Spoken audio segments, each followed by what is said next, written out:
Assalamualaikum warahmatullahi wabarakatuh. Salam sejahtera untuk kita semua. Perkenalkan, nama saya Aditya Permana Putra dari jurusan International Business Management Universitas Ciputra tahun angkatan 2024. Di sini saya akan mempresentasikan analisis perbandingan data makroekonomi tahun 2021 antara negara Indonesia dengan Singapura. Analisis perbandingan indikator makroekonomi Indonesia dan Singapura tahun 2021.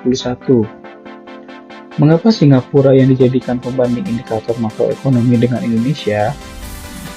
Karena Singapura adalah negara kecil dengan ekonomi yang sangat maju dan tinggi, sedangkan Indonesia negara dengan ekonomi terbesar di Asia Tenggara. Berikut analisis perbandingan indikator makroekonomi Indonesia dan Singapura tahun 2021. Yang pertama, pertumbuhan ekonomi. Indonesia mencatat pertumbuhan ekonomi di angka 3,7%, sedangkan Singapura di angka 7,6%. Singapura mencatat pertumbuhan yang jauh lebih tinggi dibandingkan dengan Indonesia.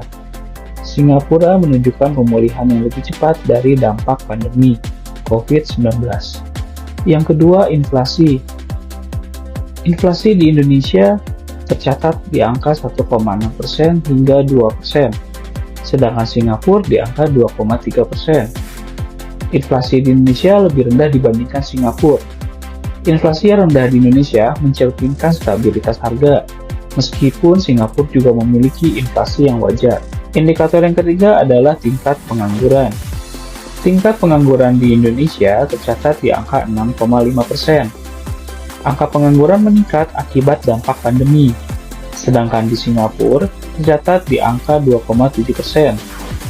Meski pandemi, Singapura berhasil menjaga angka pengangguran tetap rendah.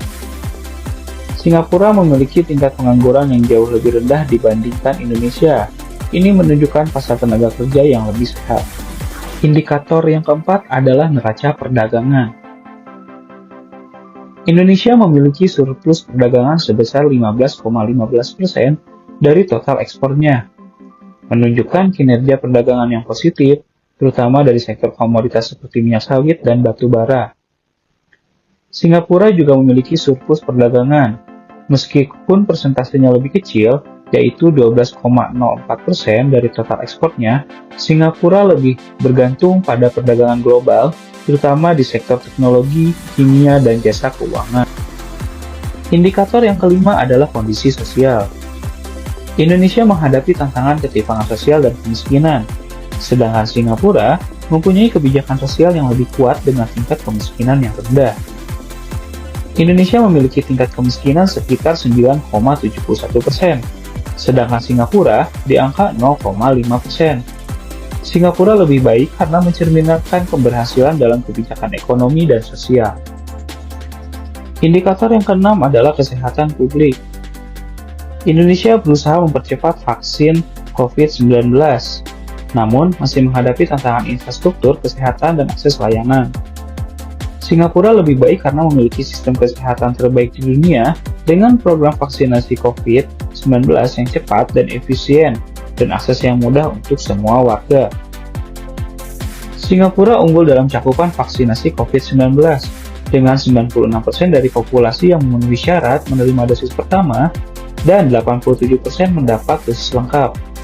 Sedangkan di Indonesia mencapai angka 76,1% untuk dosis pertama, tetapi dosis lengkap hanya mencakup 54,8% dari populasi. Ini mencerminkan tantangan dalam penyebaran vaksin di negara yang luas dan heterogen seperti Indonesia.